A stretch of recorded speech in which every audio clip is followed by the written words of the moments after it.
देवराज सेव्यमान पावनाग्रिपङ्कजं व्यालयज्ञसूत्रमिन्दुशेखरं कृपाकरम्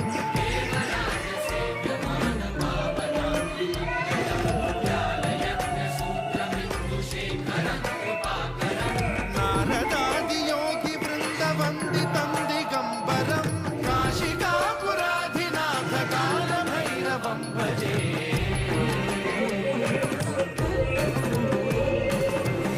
भानुकोटिभास्वरं भवाब्धितारकं परं नीलकण्ठमीप्सितार्थदायकं त्रिलोचनं कालकालमम्बुजाक्षमक्षशूलमक्षरं काशिकापुराधिनाथकालभैरवं भजे